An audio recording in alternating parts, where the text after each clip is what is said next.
Les 4 évangiles rapportent que ce sont des femmes qui ont découvert le tombeau vide de Jésus. Un point qui revêt une importance particulière dans la société patriarcale de la Palestine du 1er siècle. Si les femmes étaient bel et bien autorisées de témoigner devant un tribunal d'une manière très restreinte, leur témoignage ne valait cependant que la moitié de celui d'un homme.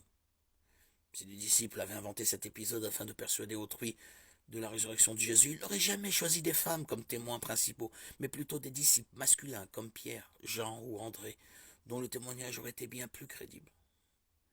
Pourtant, les évangiles racontent qu'alors que les disciples masculins de Jésus se tenaient de peur devant les autorités, ce sont des femmes qui ont été les premières à voir le tombeau vide. L'Église primitive n'aurait eu aucun intérêt à inventer un tel scénario qui présente les hommes comme des lâches et accorde aux femmes le rôle de témoins principaux. Marie-Madeleine, une de ces femmes qui avaient suivi Jésus, avait autrefois été possédée par 7 démons. Son témoignage avait donc d'autant moins de valeur aux yeux de beaucoup. Pourtant, les premiers chrétiens ont insisté sur le fait que les premiers témoins du tombeau vide étaient des femmes. L'explication la plus plausible est que c'était effectivement le cas, et que les premiers chrétiens n'ont pas voulu cacher cette vérité potentiellement gênante.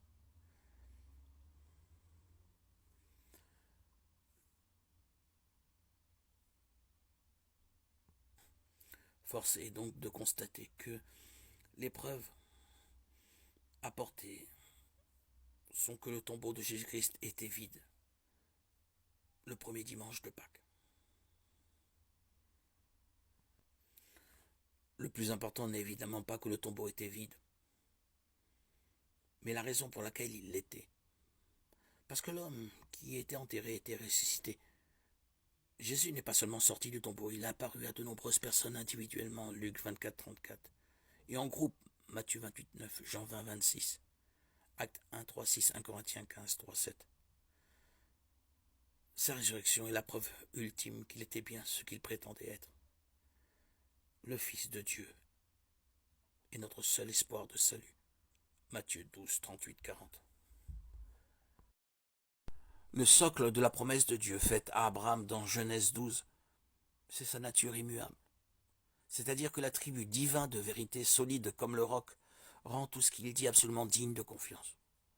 Lorsque Dieu fit la promesse à Abraham, ne pouvant jurer par un plus grand que lui, il jura par lui-même et dit « Certainement, je te bénirai et je multiplierai ta postérité. » Hébreux 6, 13, 14. Le texte se poursuit d'ailleurs avec l'affirmation suivante. Il est impossible que Dieu mente. Hébreux 6, 18.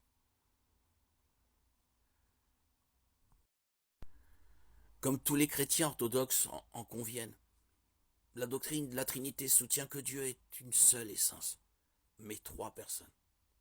Dieu a une seule nature, mais 3 centres de conscience. Dieu est un seul.